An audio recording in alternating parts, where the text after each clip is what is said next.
छमक जैसे जंगल में घूमता है वैसे भरत जी घूमने लगे उसके साथ।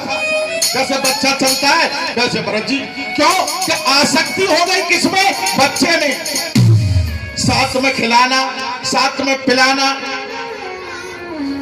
और जब वापस बच्चा जंगल में से नहीं आता तो कहते थे हाय मेरा बच्चा, हाय मेरा बच्चा, हाय मेरा बच्चा। आज देखिए उस बच्चे में आसक्ति हो गई भरत जी की। और भरत जी एकादशी का व्रत किया करते थे। और एकादशी का व्रत सभी को क्यों करना चाहिए? निराहार एकादशी, निर्जला एकादशी। एकादशी कल की है और आज तुमने बैंगन खा लिए तो अगर बीज रह गया अंदर तो एकादशी व्रत निष्फल हो जाएगा। ऐसे करके व्रत रखा करते थे भरत जी। आज जैसे चलते चलते चलते चलते बच्चा घरे जंगल में चला गया और जब शाम को वापस नहीं आया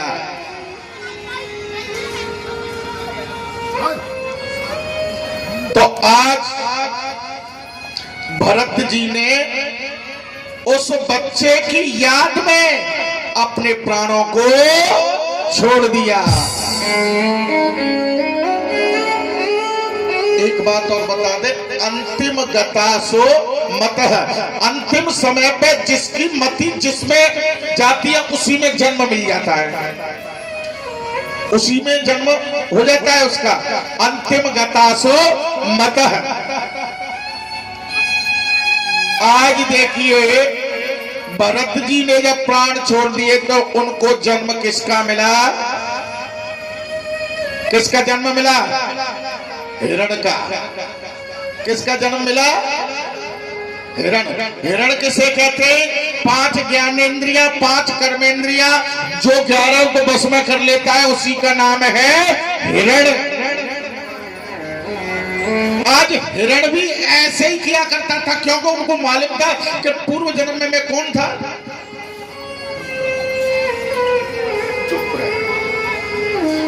पूर्व जन्म में मैं कौन था? पूर्व जन्म में था मैं यानी हिरण। यानी भरत जी कह रहे हैं कि पूर्व जन्म में भरत था लेकिन हिरण की योनि में रह करके भी एकादशी का व्रत किया करते थे। एकादशी का व्रत किया करते हैं हिरण की योनि में रह करके। जैसे हिरण घूमता था कस्तूरी का वैसे ही घूमते हैं चारों तरफ।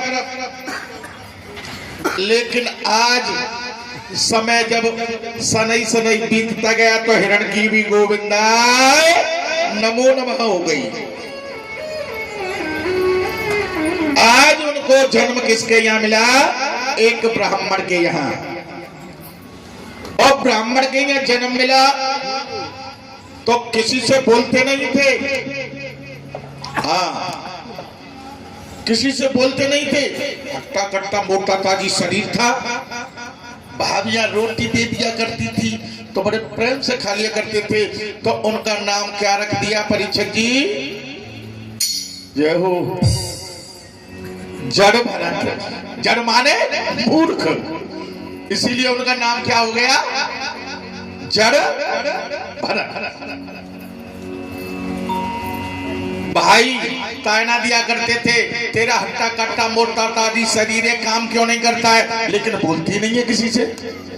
भरत जी बोले, जड़ भरत बोले कि अगर मैं इनसे बोलूंगा तो कल को मुझसे ज्यादा काम कराएंगे, इसीलिए न रहेगो बांस न बजेगी बांसुरी, न बोलूंगा न कराएंगे मुझसे काम। आज उन्होंने भाई ने खेत की मेड़ पर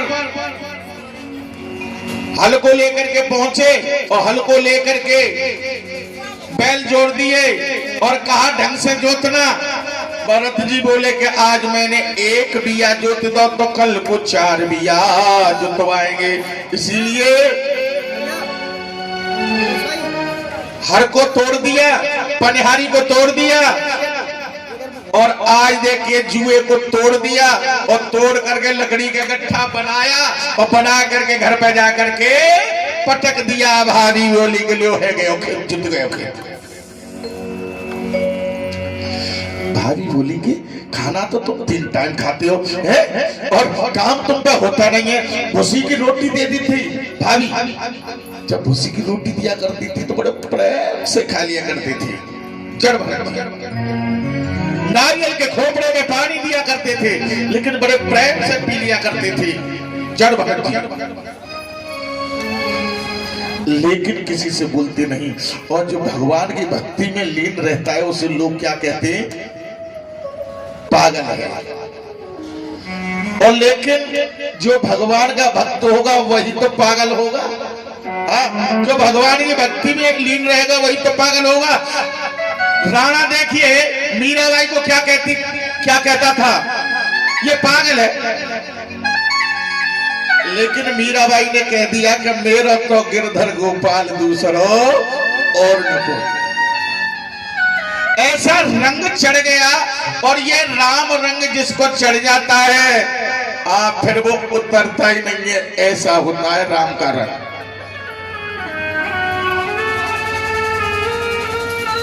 लेकिन आज मक्का बो दी और मक्का बो करके उस पर मेहरा डाल दिया और कहा ढंग से बिडारना। पक्षियों को आज उस मेहरे पे जाकर के बैठ गई और बैठ करके गाय आई, तोते आए, चिड़िया आई। आज जड़ भरत जी मेहरा पे बैठे हुए खेत की में जो मेहरा डाल दिया उस पर बैठे ऊंचे। और भाई ने कहा कि ढंग से बिडारना, सिर हिला दिया। अब तो वहां से भाई तो चले गए। जड़ भरत जी बोले कि अब गालो जो गाना है सो।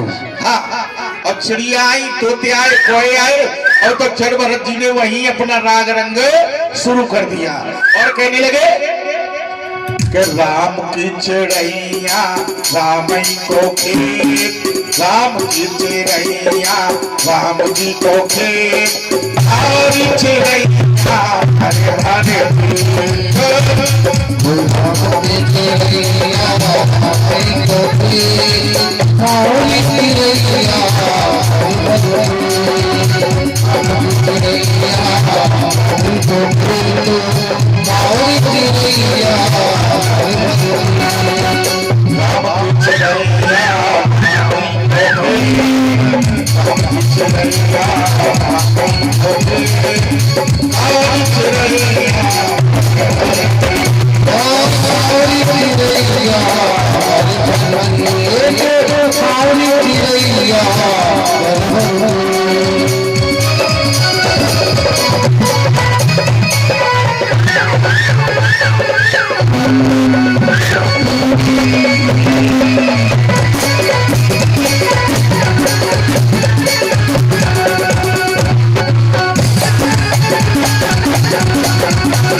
भाई आया और भाई ने आकर के कहा कि हमारे सामने तो बोलता नहीं है। और अब जैसे 2 चांटे दिए मुंह पे, बदतमीज, तेरे बाप ने बोया है,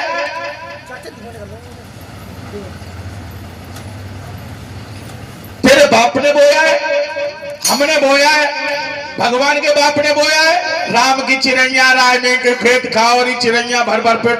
हाँ, जड़ भरत जी बिल्कुल मौन हो गई। मौन क्यों हो गए?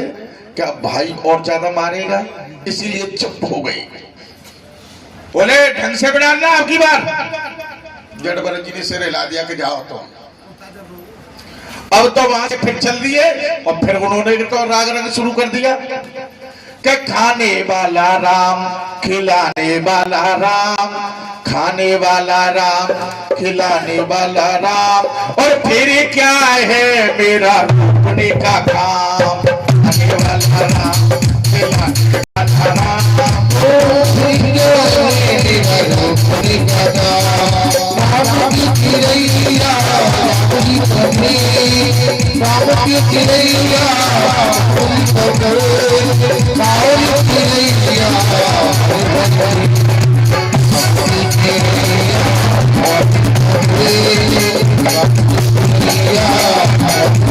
भाई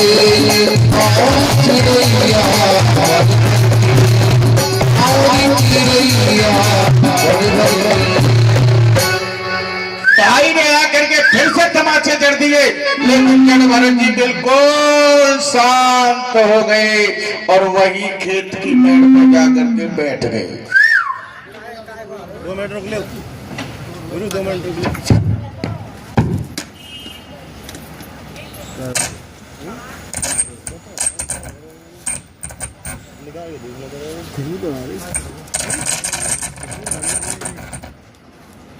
कर रही है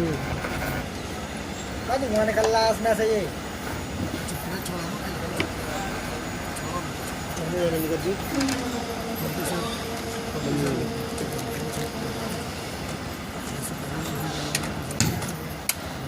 आगे जाना ऊपर बोर्ड में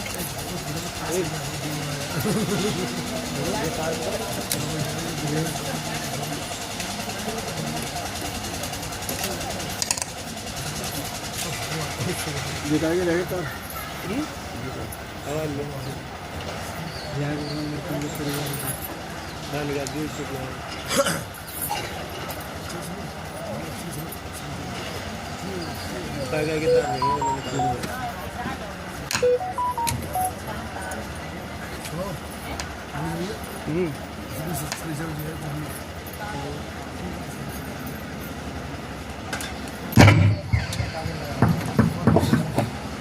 राधे श्री राधे बोलिए गोविंद भगवान की जय हो।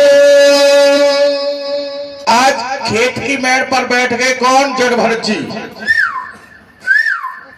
राजा भील ने भद्रकाली मैया से मन्नती मांगी थी, कहा कि मेरे पुत्र होगा तो मैं एक नरबली की भेंट चढ़ाऊंगा, एक नर की भेंट चढ़ाऊंगा। आज वहां से भील राजा जा रहा था रास्ते में और जड़भरत जी खेत की मेड़ पर बैठे हुए थे। देखा राजा भील ने कि इससे प्रसन्न खूब हो जाएगी देवी मैया, को मोटा ताजी अट्टा कट्टा है। आज उसी को जड़भरत जी को ले गए और भद्रकाली मैया के मंदिर में पहुंचे और पहुंच करके राजा ने भद्रकाली मैया को मनाने लगा और कहने लगा कि जयंती मंगला काली भद्रकाली कपालिनी दुर्गा क्षमा समादात्रे वंदे परमेश्वरे नारायणी नमोस्तुते। या देवी सर्वभूतेषु सत्यरूपेण संस्थिता नमस्तस्यै नमस्तस्यै नमस्तस्यै नमो नमः। हे देवी मैया, मैं आपकी भेंट लेकर के आया हूं और आज जड़भरत जी को मिठाई खिलाने लगा कौन? राजा भील। बड़े प्रेम से मिठाई खा रहे हैं जड़भरत जी और उनके गले में पुष्पों के हार डाले गए, लेकिन आगे के लिए गर्दन कर दी उन्होंने और कहा कि तुम्हारी अंतिम इच्छा हो सो बता दूं। जड़भरत जी ने सिर हिला दिया कि मेरी कोई इच्छा नहीं, इस टाइम तुम्हें जो करना है वो करिए। आज जैसे राजा ने तलवार उठाई और मठ पे गर्दन रखवाली किसकी? जड़भरत जी की। और तलवार जैसे निकाल करके और मस्तक काटना चाहता था राजा भील। एक और ये दो और तीसरी गिनती बोली जैसे भद्रकाली मैया मूर्ति को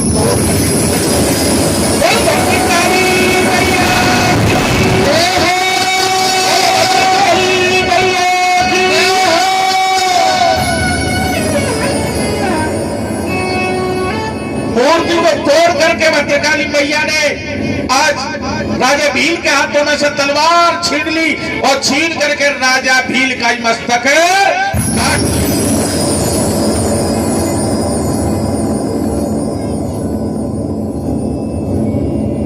और राजा भील का मस्तक काट करके आज वो देवी भद्रकाली मैया आज गेंद बना करके खेलने लगी, उसमें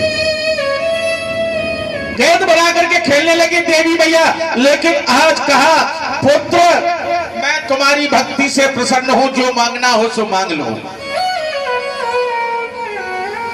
जड़ भरत जी बोले कि सब कुछ दीना मात ने और भेंट करूं क्या मात, और नमस्कार की भेंट लो, मैं दोनों जोड़ो हाथ। आप नहीं होती तो ये पापी मेरे प्राणों को ले लेता। आपने सब कुछ दे दिया कि नहीं बेटा मांगना तो पड़ेगा, आपको मांगना तो पड़ेगा, वरदान मांगना मांगो। क्या आप मुझे अपने चरणों की भक्ति दे दीजिए मैया, और कुछ नहीं चाहिए मुझे। आज वहां से चल दिए जड़ भरत जी भद्रकाली मैया से वरदान लेकर के, और आज उसी खेत की मेड़ पे फिर आकर के बैठ गई। वरदान दे दिया मैया ने। सिंधुपुर का राजा रघुगण शिक्षा ग्रहण करने के लिए जाया करता था। पुलकास्थ ऋषि के आश्रम में रोजाना शिक्षा ग्रहण करने के लिए जाया करता था, और पालकी में सवार होकर के जाता था राजा। लेकिन आज उसमें से एक नौकर, जो पालकी को चलाने वाले, उनमें से एक नौकर थक गया। बोला कि महाराज अब चला नहीं जाता है। राजा ने अपने नौकरों से कहा, मंत्रियों से कहा कि भाई कोई और इसकी जगह पर पकड़ के लाओ, क्योंकि भाई पालकी को तो 4 आदमी ले जाएंगे। अब तो बोले कि चलो देख करके लाए। सो देखा तो खेत की मेड़ पर कौन बैठा हुआ था? जड़ भरत जी। बोले कि इससे अच्छा कोई नहीं मिलेगा, क्योंकि तीनों का काम अकेला कर देगा ये। अब जब जड़ भरत जी को पकड़ लिया और पकड़ करके और उसी पालकी के नीचे लगा दिया, और जब पालकी के नीचे लगा दिया तो आज जैसे पालकी के नीचे लगाया तो जड़ भरत जी ने देखा कि कोई चींटी आती थी, कोई चींटा आता था, कोई मक्खी आती थी, मच्छर आता था, जो तो छलांग लगा देते ऊपर को। आप और हम कर रहे हैं तो क्या, रास्ते में चल रहे हैं तो क्या कर रहे हो रहा है? पाप। फावड़ा चला रहे हैं तो क्या होगा? फावड़ा चला रहे हैं तो क्या होगा जी परीक्षित जी? पाप। मक्खी मर रही है, मच्छर मर रहा है, झींगुर मर रहा है, गिडोरा मर रहा है, ये कौन है? सब पापी तो है। अरे मच्छर मर रहा है तो जो पापी तो है कि ईश्वर अंश जीव अविनाशी, चेतन अमर सहज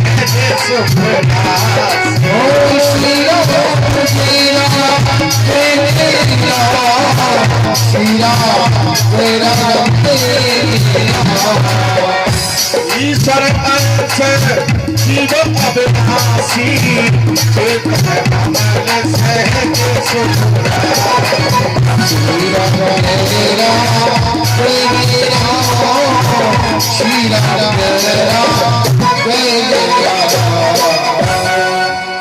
यानी वो ईश्वर के अंश है सभी। भगवान ने तो बनाए। कमा मधियाना सांप रहता है, तो सांप का काम काटने का है। मच्छर का काम, मच्छर तो आके ऐसे काटता है, पहले जगाता है तो जग जाओ, सावधान हो जाओ। ईश्वर अंश, ईश्वर के अंश के हम। एक भैया एक गांव में कह रहे जी, चौजी एक बात बताओ पंडित जी महाराज। मैंने कहा हाँ। तो आप पूछो, तो पूछने वाले तो नहीं होते, तो हमें तो पूछो तो वही बताएंगे। बोले कि एक बात बताओ, भगवान कृष्ण के 16,108 रानी, तो बताओ अब उनके संग जैसे रहते कैसे होंगे, और हम क्या कर ले तो बोले वाह, भगवान की बराबरी कर ले हुए तो भाई हम उनके अंश हैं, वो तो भगवान है, भगवान की बराबरी कर लोगे तुम? नहीं कर सकते। 3 दिन के कन्हैया ने पूतला मार दी, तुम कुत्ता मार के देख लो, उल्टो खा जाएगा। 3 दिन के भगवान का 6 दिन के मुन्नो अग्नि ने पी गए, तुम पी के दिखाई दो भगवान की बराबरी। भाई हम तो जीव है ना, उनके अंश है, और वो भगवान है। अब एक बार बताओ, कटोरी में जल रखो हो, मठा रखो हो अम्मा, और मठाए कुत्ता झूठो कर जाए तो तुम पी लोगी न? पियोगी? क्या करोगी? वो फेंक दोगी।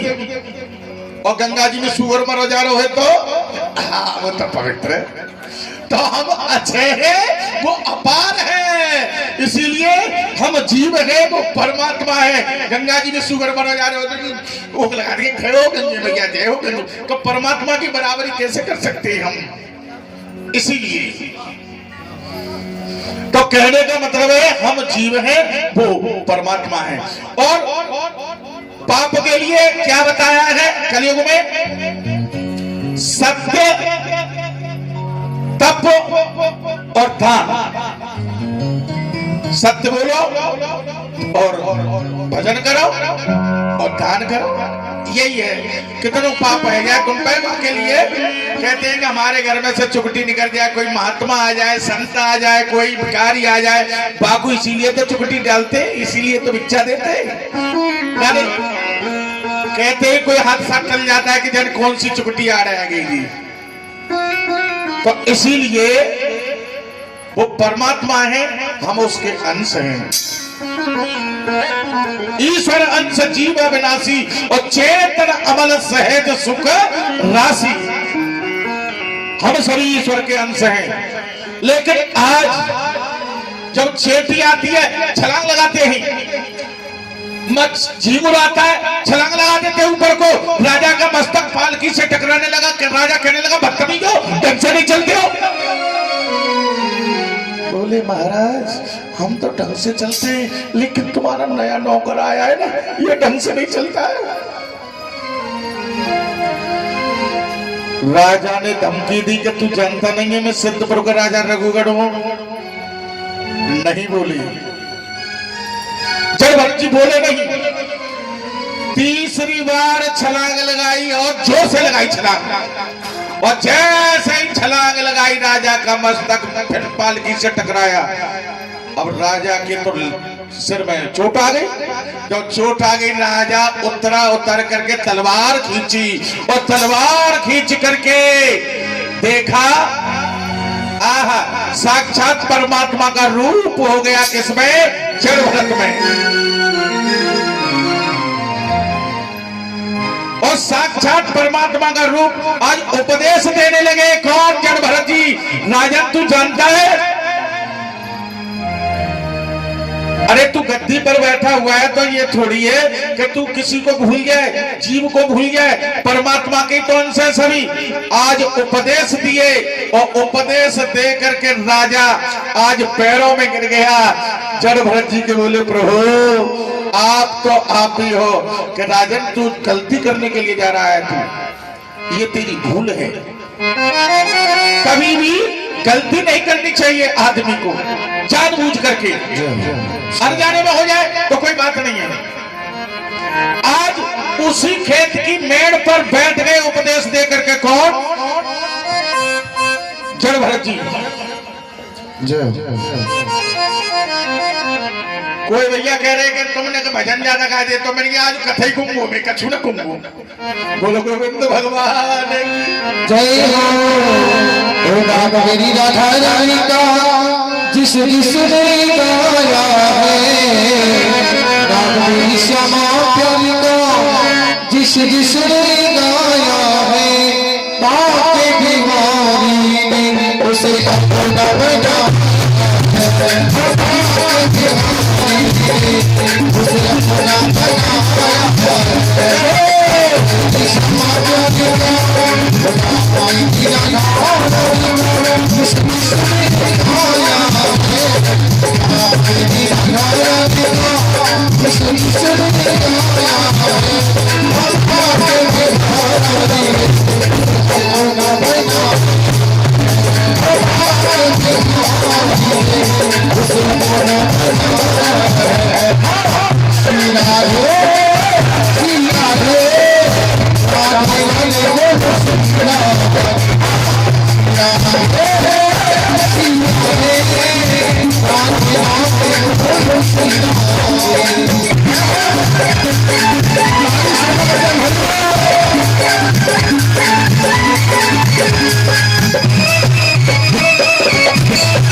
Thank you.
ऐसे नहीं तो हाथ उठा करें एक बार सभी गाइए मेरे साथ श्री राधे राधे राधे बोल श्री राधे। देखो अगर मैं बोलूंगा तो होगा कीर्तन और आप सभी बोलोगे तो क्या होगा संकीर्तन। तो सभी समझाइए श्री राधे राधे राधे बोल श्री राधे। तो हाथ उठाओ राधे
जय श्री और हम हाथ उठाए आ रहे। अरे पीछे वाले तुम कुछ कमा के खा लो, ये तो कम कर दो। अरे पीछे वाले तुम कुछ कमा के खा लो, हाथ उठा लो। जय जय श्री राधे, जय जय श्री राधे, जय जय श्री राधे, सीताराम राधे श्याम। बोलिए गोविंद भगवान की। आज देखिए जड़ भरत जी आज उसी खेत की मेड़ पर बैठे हुए हैं और आज बैकुंठ से विमान आया और विमान में बैठ करके जड़वंती बैकुंठ के लिए चले गए। ऐसा कहने लगे सुखदेव जी, हे राजा परीक्षित, जो भगवान का भक्त होता है, भगवान के कितने अवतार हुए परीक्षित महाराज? अब तो मां बैठी है, चुप, कोई बात नहीं, बैठ जाओ। भगवान के कितने अवतार हुए? भगवान के हुए 23 अवतार। कितने हो गए? 23। एक ऋषभ देवी जी का भी हुआ था, उसमें ऋषभ देवी भी भगवान का अवतार थे, नारद जी भी भगवान का अवतार थे, बुद्ध भगवान भी भगवान का अवतार थे। तो जितने भी यज्ञ भगवान का भी भगवान अवतार हुआ है। और आगे की कथा का वर्णन करने लगे श्री सुखदेव जी।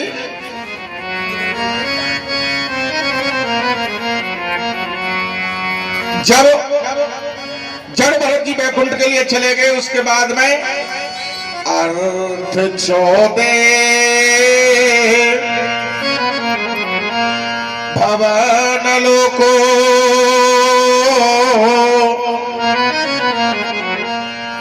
ब्रह्मत्य जानम कारणे दूतना से जानम अहम ब्राह्मणे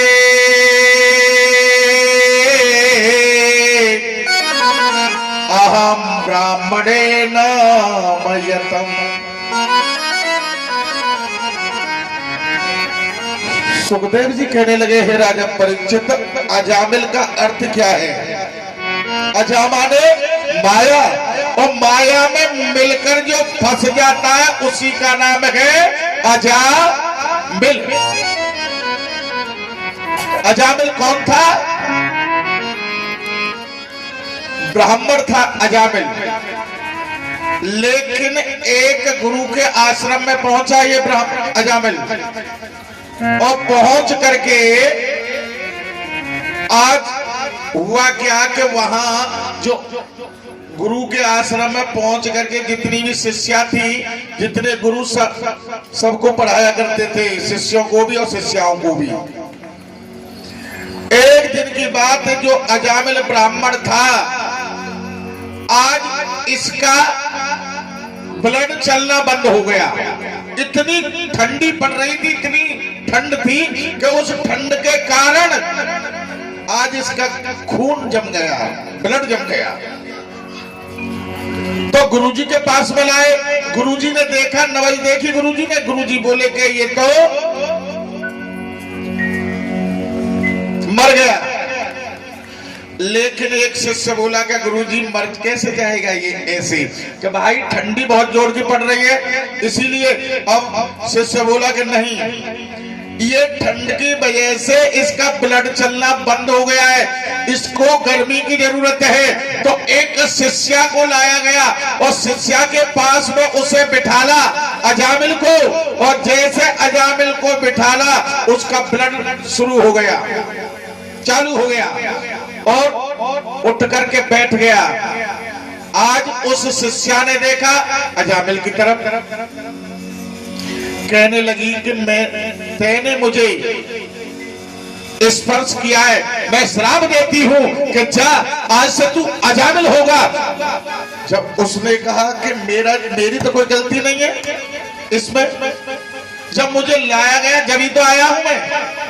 आज शिष्या को भी श्राप दिया, अजामिल लेके जा, तू वैश्या बनेगी। दोनों को एक दूसरे ने श्राप दिया। लेकिन जो अजामिल है अपने परिवार का भरण पोषण किया करता था, ब्राह्मण था, लेकिन अजामिल जंगल में जाता था, पशु पक्षियों को मारना और उनको खाना, भक्षण करना, और कोई संत महात्मा आ जाते थे तो उनको लूटना घसूटना, ये उसकी प्रवृत्ति बन गई अजामिल की। लेकिन आज एक दिन की बात है, अजामिल जंगल में गया और जंगल में जाकर के चारों तरफ देखा तो शिकार हाथ नहीं लगी। तो एक शूद्र नारी वैश्या चित्र सारी अटारी पर अपने केसों को सुखा रही थी और केसों को सुखा करके उसकी साड़ी स्तनों से नीचे हो गई। आज अजामिल कहने लगा कि यही पत्नी होनी चाहिए मेरे लिए। घर पे आया और घर पे आकर के उसको रात को नींद नहीं आई। क्यों? कि उसने जो सीन देखा जंगल में वही इसके मन में लगा हुआ था अजामिल के। आज रात को नींद नहीं आई अजामिल को। दूसरा दिन हुआ और दूसरे दिन फिर चला और उसी शूद्र नारी के पास में पहुंचा।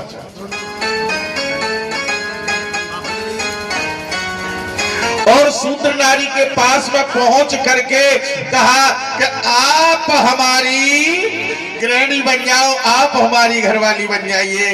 वो शूद्र नारी बोली कि तुम जानते हो मैं यहाँ जंगल में रहती हूँ, तुम्हें गांव में रहने नहीं देगा। कि नहीं। अजामिल बोला कि हमारी तुम्हारी राजी तो क्या करेगा काजी, हम तुम दोनों राजी हैं? कि नहीं मैं नहीं जाऊंगी। अरे मैं तुम्हारा भरण पोषण पालन पोषण ढंग से करूंगा। आज समझाया और बुझाया उस शूद्र नारी को और समझा करके कि ज्ञान से ध्यानम अहम अजामिले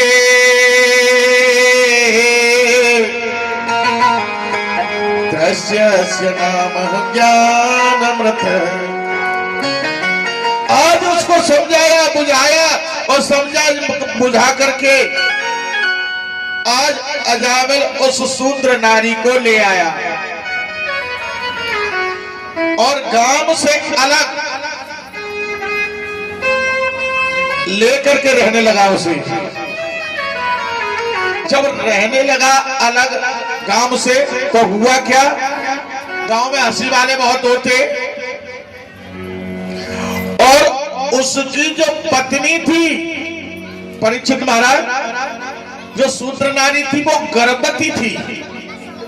हाँ, जब गर्भवती थी तो आज 3 संता आ गए तो हंसी वाले गांव में होते ही है। कहा भैया रात को हम रहना चाहते हैं, रुकना चाहते हैं। तो कुछ लोग बोले कि भैया अजामिल के यहाँ भेज दो।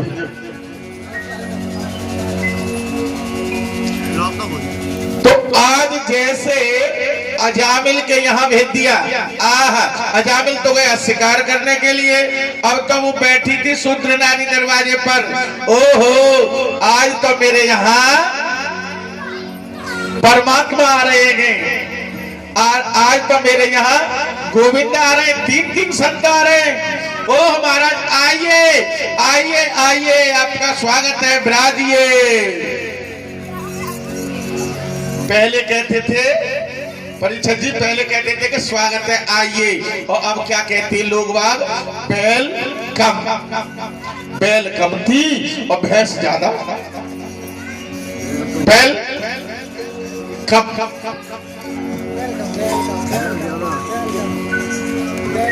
तो कहने का मतलब कहा आइए आपका स्वागत है, विराजिए, बैठिए।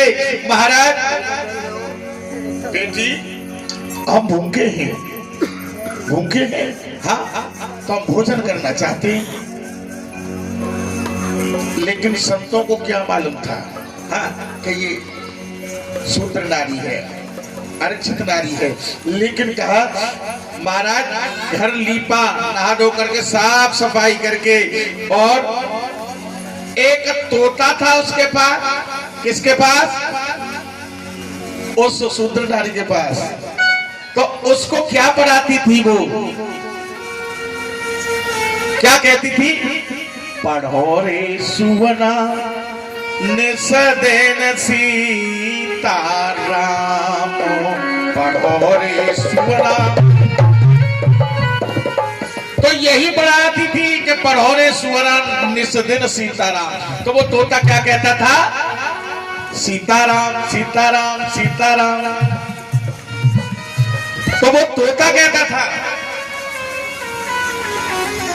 आज नहा धो करके चौका लगा करके आज साफ सफाई करके आज उसने भोजन बनाया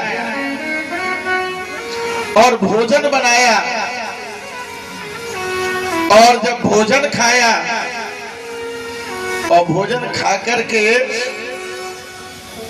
अब तो संत क्या कहने लगे, बेटी भोजन खा लिया और भोजन के बाद में क्या होनी चाहिए, दक्षिणा। बोली महाराज मैंने तुम्हारा स्वागत कर दो यही बहुत है, मेरा पति आएगा ना आज तुम बहुआ मारेगो और तुमको भी मारेगो। क्या बेटी चाहे कुछ भी है जाए हम दक्षिणा तो लेकर के जाएंगे। अब बोली वो सूत्र नारी कि देखो तो सही जी महात्मा एक तरफ है गए मैं एक तरफ है। महाराज ऐसा मैंने भोजन करा दिया तुम्हें, मैं तुम्हारे हाथ जोड़ रही हूँ पैर पूज रही हूँ, तुम चले जाओ खाना खा लो तुम भोजन कर लो। कि नहीं पैसा लेके जाएंगे तो जबरदस्ती है ये। अब तो बोले कि हम दक्षिणा लेकर के जाएंगे और लेकर के जाएंगे और लेकर के जाएंगे। इतनी देर में आएगा अजामिल जंगल से। अजामिल ने सोटा उठा कोने में रखा हुआ था सोटा मोटा सा। अजामिल बोला ये ढोंगी पाखंड क्यों बुलाए? अरे ऐसे मत कहिए महाराज ये संत भगवान है। क्यों बुलाए घर में क्या बात थी, क्यों ये कुछ दे रहे हमें? अरे पूरे दिन हम जंगल में रहते ये करते वो करते। भैया उसने तो ऐसा महात्माओं से कहा उठो, तीनों खड़े है गए। अब डंडा मार के जाओगे कि सीधे चले जाओगे? बोले के दक्षिणा लेके जाएंगे। अजामिल बोला जी पट्ट भी हाय महात्मा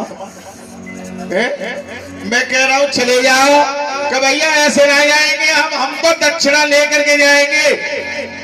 अजामिल एक तरफ हो गया और वो संत एक तरफ हो गए। दक्षिणा में क्या होगा, दक्षिणा में क्या होगा? कि सुन तेरी जो पत्नी गर्भवती है उसके जो पुत्र हो तो उसका नाम क्या रख लेना, क्या नाम रख लेना? नारायण। जय हो नारायण। अजामिल बोला नारायण रख लूं तो कोई तुम्हारा रिश्तेदार है ये क्या तुम्हारा पड़ोसी लगता है? कि नहीं भैया हमारे भगवान को नाम है नारायण। क्या नाम है? नारायण। अजामिल बोला कि जो कुछ रखूंगा सो रख लूंगा, तुम जाओ। संत वहां से चले गए और संत जब चले गए तो जो शूद्र नारी थी उसकी पत्नी थी उसका पुत्र का जन्म हुआ, उसका क्या नाम रखा?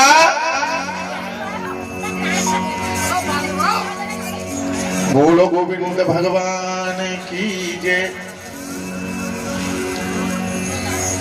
कोई बात ना कर लेते हो बात जो ये कथा है तो चल रही है हमारी अपनी अलग चल रही है तो कथा होनी चाहिए। आज जैसे नारायण ठीक है मैं रख लूंगा तुम जाओ वहां से चले गए। आज नारी के पुत्र हुआ, उस पुत्र का क्या नाम रखा? नारायण। और आजकल के नाम सुने तो बेटा क्या है? बंटी संटी आरुषि आरुषि। हाँ और हाथरस में भागवत करीब वाटर वक्स पे एक को नाम हो टंपा। टंपे में भैया जाको नाम टंपा है। तो देखो नामों ऐसे रखने चाहिए, राम सिंह, धर्म सिंह, परम सिंह, ऐसे नाम होने चाहिए। और आजकल के नाम तो तुम जानते हो, तो पहले नाम रखे बड़े अच्छे जाते थे भगवान के नाम पे। भगवान का नाम रखोगे ना तो तुम्हारे मुख से भगवान का नाम ही निकलेगा। इसीलिए अपने पुत्रों का नाम रखें तो भगवान के नाम पे ही रखें। हाँ, का को नाम गोपाल, का को नाम कृष्ण, का को नाम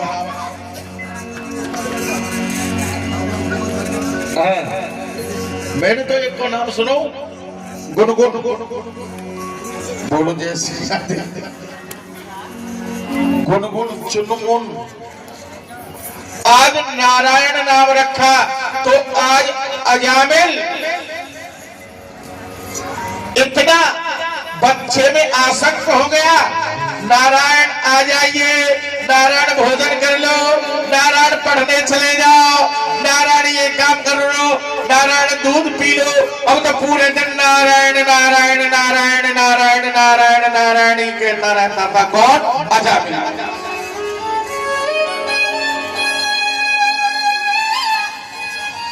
जब बच्चे का नाम लेता था तो आज एक दिन की बात है कि जब भगवान का नाम ले रहा था कौन? अजामिल। लेकिन जब तो कहते हैं कि जब तक भागवत की कथा हुई, जब तक तक्षक नाग नसने के लिए नहीं आया था राजा परीक्षित को। जहां भगवान का नाम होता है वहां काल भी नहीं आता है। इसीलिए भगवान के नाम में वो शक्ति है, काल भी नहीं खाता है। भगवान के नाम में वो शक्ति है। आज जैसे अजामिल सोया हुआ था, नारायण नारायण का नाम भूल गया, चुपचाप पड़ा हुआ था। यम के दूत आए और आकर के गले में फांसी का फंदा डाल दिया।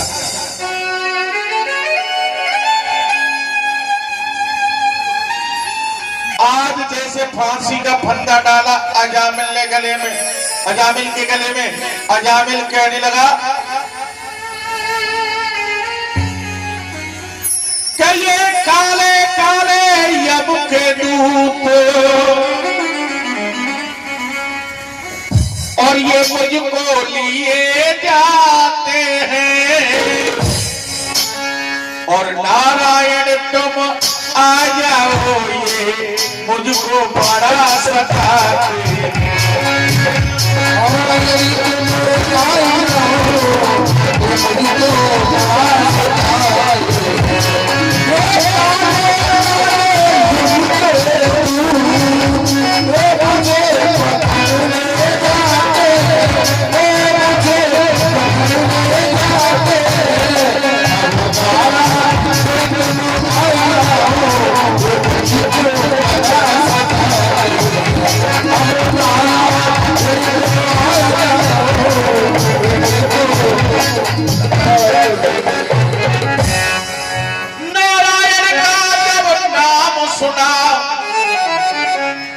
और यमदूत खिसकते जाते हैं, यमदूत खिसकते जाते हैं, यमदूत खिसकते जाते हैं।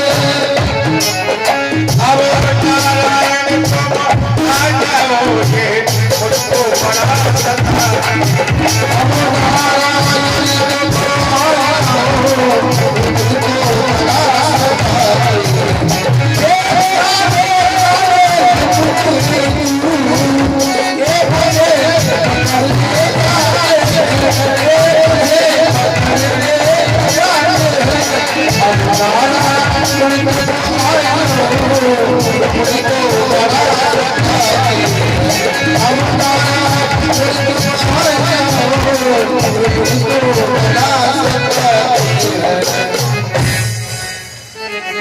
आज वहां से यमदूतों ने फांसी का फंदा निकाल लिया और निकाल करके धर्मराज जी के पास में पहुंचे। बोले क्या अजामिल को ले आए? बोले महाराज कैसे लाते? अजामिल को लेके कैसे आते हम? अरे बोले भगवान का नाम ले रहा था।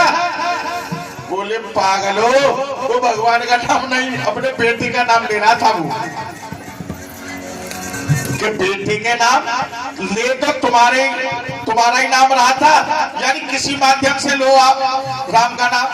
कैसे भी लीजिए, सुबह सोते लीजिए, बैठते लीजिए, जगते लीजिए, कभी भगवान का नाम नहीं छोड़ना चाहिए।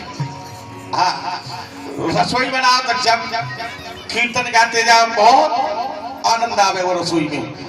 और तुमने जो है रसोई बनाई, सोचती जा रही हूँ कहूँ आदमी लड़ने पड़े, आज फलानो काम ये नहीं जाता, रसोई में टेस्ट नहीं आवे, स्वाद नहीं आवे। और गोविंद को नाम ले हुए तो गाँव में प्रसाद बन जाएगा। हाँ, वो प्रसाद है जाएगा। इसीलिए बोले कि वो अपने बेटे का नाम ले रहा था, कि बेटे का नहीं प्रभु तुम्हारा ही नाम है। अच्छा, आज जैसे दूसरा दिन हुआ, बोले कि अब की बार जाना जो चुप हो जाए, जब मेरा नाम ले तब मत जाना मुझे लेने के लिए। नारायण का नाम नहीं लिया उसने, और दूसरे दिन लाए और फांसी का फंदा गले में डाल दिया और ले गई। और ले जाकर के बोले कि इसे बैकुंठ में डालें या नरक में डालें। भगवान बोले कि भाई नरक तो इसके लिए बहुत थोड़ा है, बैकुंठ ज्यादा है। लेकिन अजामिल बोला कि पहले तो मैं बैकुंठ ही नहीं जाऊंगा, नरक में पीछे जाऊंगा। अब तो जैसे ही बैकुंठ में गया, अब तो उसकी आसक्ति भगवान में और ज्यादा लग गई, नरक उसका खत्म हो गया। तो कहने का मतलब है, अजामिल जैसा आदमी कर सकता है परीक्षित, तो तुम्हारे लिए तो 7 दिन बाकी है कथा सुनने के। तो कहने का मतलब है, बात का भावार्थ है, ये भागवत सब सुन रहे हैं, सब जानते भी हैं, लेकिन माध्यम एक ही होता है भगवान का, सुनने का और सुनाने का एक ही माध्यम होता है। क्योंकि हम जागृत कर जाएंगे तो कछु दिन तो आप याद रखोगे कि हाँ भाई भागवत भाई पंडित जी बताएंगे, ये बताएंगे, और कछु दिनों के बाद भूल जाओगे। लेकिन नहीं, वो तो ताजपुर गांव में ऐसा दिख रहा है, पूरा भक्त है भगवान को। हाँ, तुम्हारी किसम भोले बाबा को कहीं इतना चल देखो। हाँ भाई, इतना नभाओगे तो भोले बाबा का मारो जान गए। हाँ, तो काम बहुत भक्त है तुम्हारा, बहुत अच्छा काम है। और देखो यहाँ की तो चलते का है, विदेशों से लोग आते ताजपुर को देखने के लिए। हाँ, वह ताजपुर करते ही वहां ताजमहल है, तो काम तो अच्छा ही है ना। इसीलिए तो कहने का मतलब है, एक बार की बात है, परीक्षित महाराज एक गांव में है रही नौटंक रामलीला। क्या हो रही थी? क्या हो रही थी? रामलीला। जो रामलीला में हनुमान जी बनते थे, वो किसी काम के लिए चले गए। बोले कि लाला हनुमान जी तो चले गए, अब हनुमान करो भैया, मुरसान चले जाओ। हाँ, मुरसान देखो बढ़िया पकड़ लाओ तो कोई बन जाओ हनुमान आज को। अब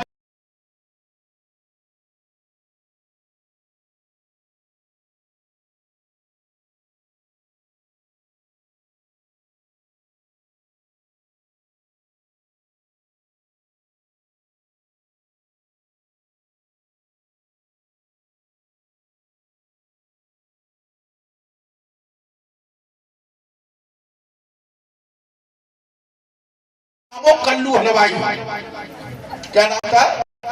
कल्लू हलवाई। अब तो बढ़िया है,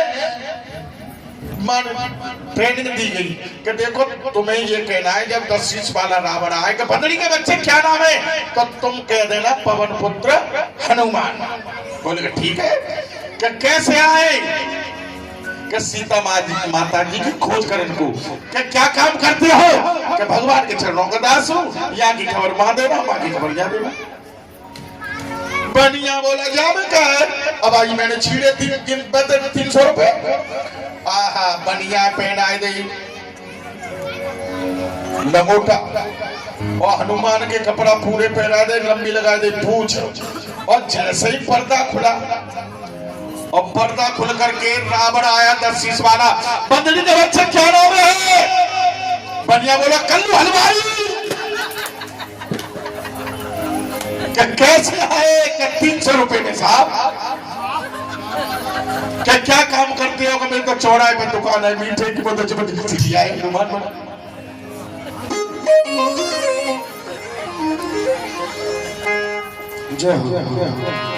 अब मालिक साहब बोले कि तुमने तुम्हारी रामलीला की रेट बांधी कि 3 रामलीला जाए भाड़ में। वो क्या मतलब? और जी 160 डिग्री बुखार है, वो तलवार है देख के मोए। मैं बढ़िया बढ़िया बढ़िया बोला कि मैं कभी हनुमान भगवान ने मैंने क्यों कि वो ना करनी दे सी रामलीला बाहर में जाके। अरे वो एक संग ऐसा चारों चढ़िया है वो देख के वो अकेले में कम पार न कर देती सब। चल रे श्री वृंदावन चल रे श्री वृंदावन रटे आइए सभी हाथ पकड़ से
बाके बिहारी लाल की जय। बोल राधा रानी सरकार की। देखिए, जब अजामिल बैकुंठ को जा सकता है तो सुखदेव जी बोले कि तुम्हारे लिए तो 7 दिन निश्चित किए गए हैं। आज ऐसा कहा परीक्षित महाराज के लिए, लेकिन आज सुखदेव जी बोले हे राजन, मैं आगे की कथा को मैं प्रवेश करता हूं कि तपेश्वर राजन से जाने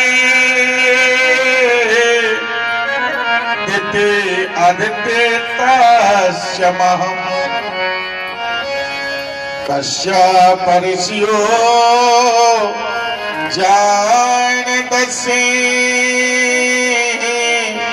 जानतसे महामनम्। देखिए, जो कश्यप ऋषि थे, कश्यप ऋषि के 2 पत्नियां थी, और जो 2 पत्नियां थी, एक का नाम दिति और एक का नाम अदिति। दिति के हुए दैत्य और अदिति के हुए देवता। एक दिन दिति कश्यप ऋषि के पास में 16 श्रृंगार करके आई और आकर के बोली, महाराज मुझे ऋतु का दान दीजिए। कश्यप ऋषि बोले, देवी ये शाम काल का टाइम है, शाम काल के टाइम पर कभी ऋतु का दान नहीं दिया जाता है, काम वासना नहीं की जाती है, और जो जिनके यहाँ काम वासना की जाती है उनके यहाँ राक्षस पैदा होते हैं। लेकिन कहा महाराज मैं काम आतुर हो रही हूँ कि नहीं, आज कहने लगी कि मैं तुम्हें श्राप दे दूंगी अगर आप मुझे ऋतु का दान नहीं दोगे तो। आज कश्यप ऋषि बोले ठीक है, आज ऋतु का दान दिया। आज 2 दिति के गर्भ में आए और उनका देखिए 2 गर्भ में आए दिति के, तो आज लोग, पाप का बाप कौन होता है परीक्षित जी? पाप का बाप कौन होता है? लोभ। पाप का बाप कौन है? लोभ। लोभ दिन पे दिन बढ़ता ही चला जाता है। लोग तुम जानते हो, अब तुम कह रहे होंगे कि हमारे पास 1 ट्रैक्टर है, अब 2 हो जाए, फिर कहेंगे कि 2 हो गए अब 3 हो जाए, तो ये लोभ ही तो होता है। हाँ? जिन अधिकाय लोभ अधिकाई, यानी लोभ ही पाप का बाप है। लोभ दिन पे दिन बढ़ता ही चला जाता है। तो आज दिति के गर्भ में आए थे, लोभ का अवतार थे, दिन पे दिन यानी एक हाथ रोजाना बढ़ते थे वो दोनों। तो लोभ होता दिन पे दिन बढ़ता चला जाता है। आज तिथि के गर्भ से दोनों का प्रकटय हुआ तो एक का नाम रखा क्या, हिरण्याक्ष, और एक का नाम रखा गया हिरण्याकश्यप। हिरण्याक्ष बड़ा भाई था और हिरण्याकश्यप छोटा भाई था, लेकिन थे दोनों राक्षस। और एक बात और बता दें तुम्हें कि जो श्रवण कुमार के माता पिता थे वो जन्म के अंधे नहीं थे, वो जन्म के अंधे नहीं थे, क्योंकि बेटा ने श्राप दिया था। श्रवण कुमार से बड़ा बेटा था जिसका नाम था नासकेतु। नासकेतु ने दोनों को श्राप दिया। क्यों कि उनको दोनों को काम वासना करते हुए देख लिया, कहा कि जाओ तुम दोनों अंधी हो जाओ। इसीलिए आज जैसे हिरण्याक्ष बड़ा भाई है, हिरण्याकश्यप छोटा भाई है, तो आज हुआ क्या कि जो हिरण्याक्ष है पृथ्वी का दोहन करके आज ले जा रहा है, कहां, पाताल में।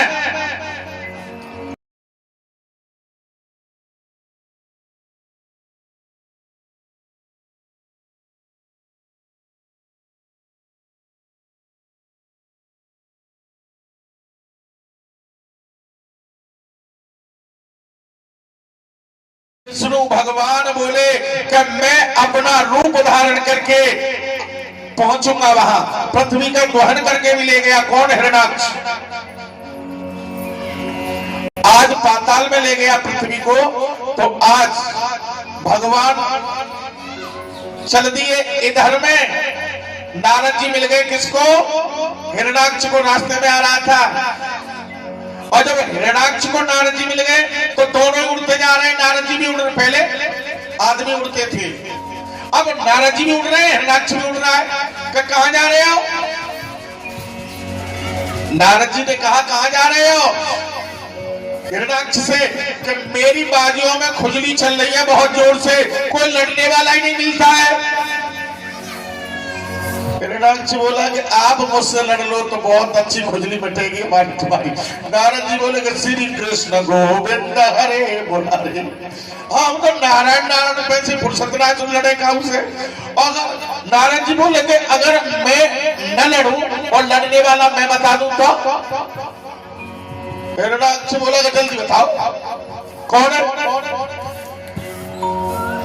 कि एक बारा पृथ्वी को लेकर के पाताल में जैसे जा रहा है अपने दांतों में रख करके, उससे आप लड़ो तो जाकर के ऐसी खुजली मिटेगी, ऐसी खुजली मिटेगी कि जीवन में खुजली होगी नहीं तुम्हारी बारियों में। अच्छा अब तो कहा है बाबा, इधर में चले जाओ। आज 12 का रूप रखा किसने, विष्णु भगवान ने, और पृथ्वी को लेकर के जा रहे हैं। ए सुगर, यानी 12 किसे कहते हैं, सुगर को। जब सुगर कहा तो बड़ा बुरा लगा। हाँ, कि मुझसे सुगर कहता है, निजे ग्राहम ससेवतसे जानतस्य सेरम। गांव का शेर कौन होता है, कुत्ता। गांव का शेर होता है कुत्ता। अब उसने कहा सुगर, तो भगवान बारा बोले कि तू जो तो तेरी शकल तो कुत्ते जैसी है, मेरी सुगर जैसी है। कि मुझे सुगर कहता है, एक गला भारी सुगर कहने वाले मुझे सुगर कहता है। आज जैसे पृथ्वी को निकाल करके जा रहे थे, ऐसा लिखा है भागवत में कि 27 दिन तक युद्ध हुआ दोनों में। किसमें, हिरण्याक्ष में और भगवान में। बोलो बारा भगवान की।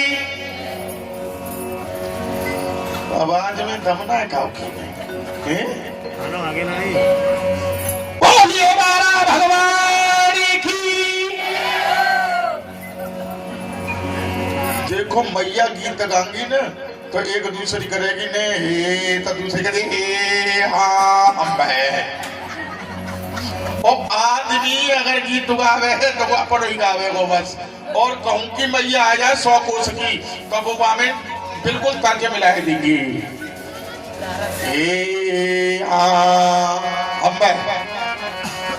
तो कहने का मतलब आदमियों में सलाह नहीं है, मैयाओं में सलाह है आपस में। तो आज जैसे निगे ग्राहक और शेर का नाम का शेर होता कुत्ता, कुत्ता को आज जैसे ही भगवान ने अपनी एक गदा ली और गदा लेकर के उसकी गोविंदाय नमो नमः कर दी, मार दिया, हिरणाक्ष को मार दिया। और पृथ्वी को लेकर के वापस आए 12 भगवान। भगवान ने 12 का भी रूप रखा था। और जब हिरणाक्ष को मार दिया तो ये बात हिरण्यकश्यप को अच्छी न लगी कि जिस विष्णु ने मेरे भाई का वध किया है उस विष्णु को नहीं छोड़ूंगा।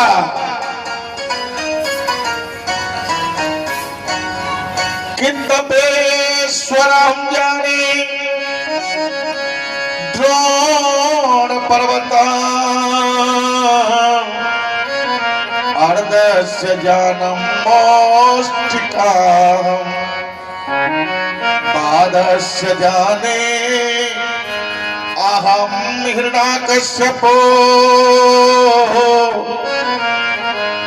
आज देखिए हिरण्यकश्यप मदराचल पर्वत पर पहुंचा। कहां पहुंचा? मदराचल पर्वत पर। और मदराचल पर्वत पर पहुंच करके एक पैर से खड़ा हो गया। ओम ब्रह्मदेव प्रसन्न हो, ओम ब्रह्मदेव प्रसन्न हो, ओम ब्रह्मदेव प्रसन्न हो। ये बात सभी देवताओं को अच्छी न लगी। और जब देवताओं को बात अच्छी न लगी तो आज देवताओं ने गुरु बृहस्पति का ध्यान किया और गुरु बृहस्पति से कहा कि आप ऐसा उपाय करें जिससे कि हिरण्यकश्यप की तपस्या निष्फल हो जाए, भंग हो जाए। गुरु बृहस्पति गए और गुरु बृहस्पति ने जाकर के कहा, वट वृक्ष पर बैठ गए और बैठ करके कहने लगे कि श्रीमन नारायण नारायण नारायण नारायण नारायण श्री भगवान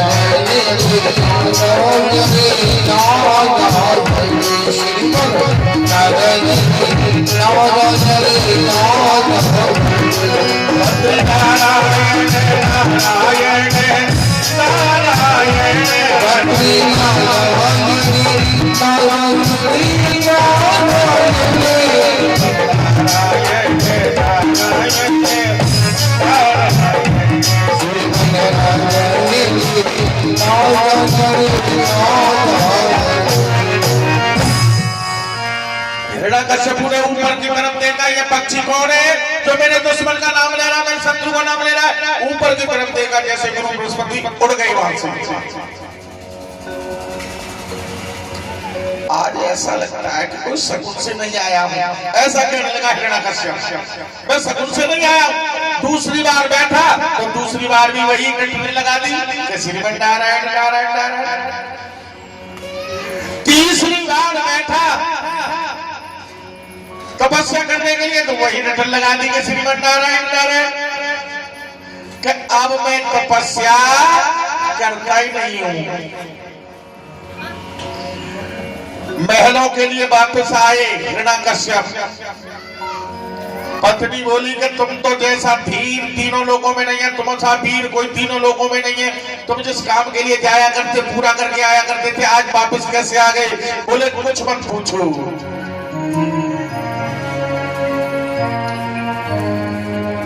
कामी जो पुरुष होता है, अगर उसे उसकी चाबी किसके पास में, पत्नी के पास में होती है।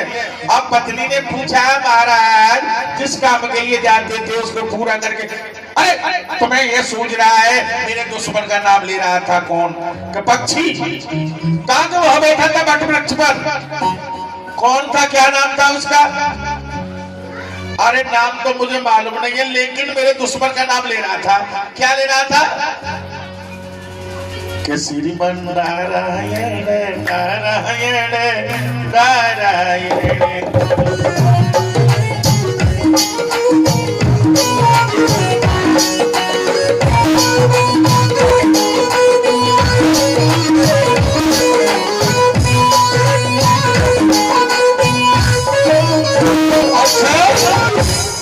कयादू बोली, हिरण्यकश्यप की पत्नी का नाम था कयादू। कयादू ने कहा कि अगर मेरे पति ने 108 बार नाम ले लिया भगवान का तो ये बैकुंठ के लिए चले जाएंगे। इसीलिए कहा महाराज जब मैं सुन नहीं पाई वो तोता क्या कहता था, जब झाड़ू लगा रही थी, जब घर का काम कर रही थी, ये हुआ वो उस बातों में लगा करके फिर कहने लगा हिरण्यकश्यप कि श्रीमन नारायण नारायण। बहुत अच्छा लगा कि जो मेरे पति जो भगवान से दुश्मनी किया करता था आज वही आज भगवान का नाम ले रहा है, तो मुझसे सौभाग्यशाली कौन होगा, मुझसे ज्यादा यानी अधिकारी कौन होगी जो भगवान की, जो मेरा पति नाम ले रहा है अपने दुश्मन का, शत्रु का। तीसरी बार नौकरों से मना कर दिया सभी से, कोई भी आज का भोजन नहीं बनाएगा, कोई भी आज रसोई नहीं बनाएगा। मैं अपने पति के लिए अपने हाथों से रसोई बनाऊंगी, लहसुन के प्याज के तामसी वृद्धि के भोजन बनाए। अब तो बोली हाथ का पंखा ले लिया, बोली कि वो तोता क्या कहता है, तुम और सिर पर कहते तोता क्या कहता है। लेकिन आज बिस्तर लगा दिया, बिस्तर लगा करके और कयादू सोया हुआ है, लेटा हुआ है बिस्तर पर, कौन, हिरण्यकश्यप, और चरणों को दबाती जा रही है, कौन, कयादू। अब तो बोली कि वो तोता क्या कहता था। आहा, काम में अंधा हो गया और काम में अंधा हो करके आज तो सभी के हाथ ऊपर को खड़े, सभी के हाथ ऊपर को, परिचज्जू ऊपर को हाथ, काम में अंधा होकर के कहने लगा जैसे नारायण नारायण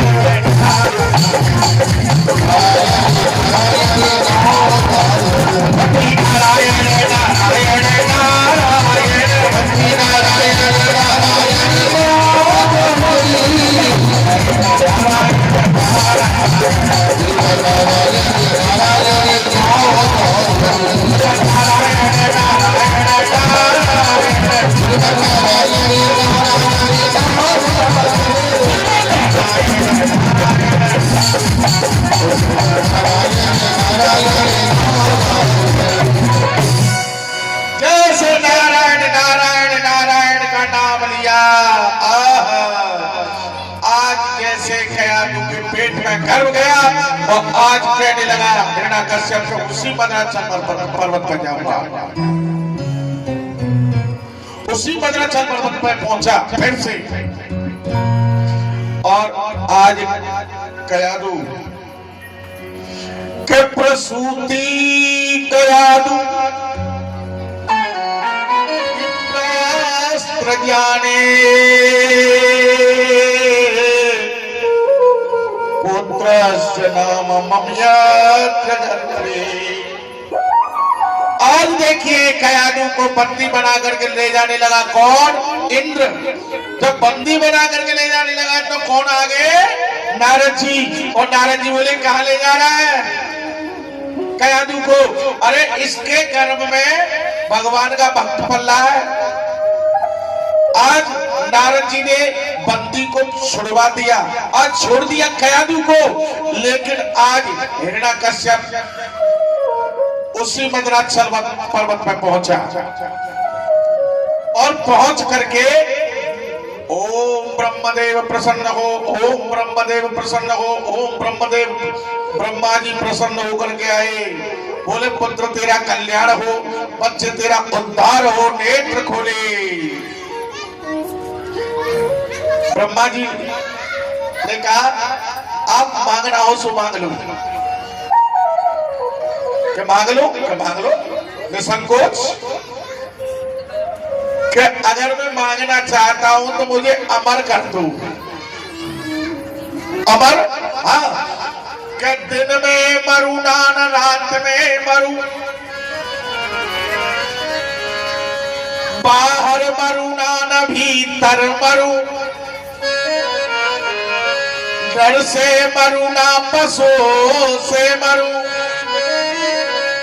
अस्त्र से मरू ना न शस्त्र से मरू, दिन में मरू ना न रात में मरू, और 12 महीना में नहीं मरू, और मरू तो मैं कैसे भी नहीं मरू, मुझे अमर कर दो। ब्रह्मा जी बोले कि हमारा तो काम है वरदान देने का, विष्णु भगवान संभाल लेंगे अपने आप। ब्रह्मा जी ने वरदान दे दिया कि जाओ, हमने तुम्हें अमरत्व का वरदान दे दिया, अमर हो गए। आहा, आकर के पूरे नगर में आया हिरण्यकश्यप तपस्या करके।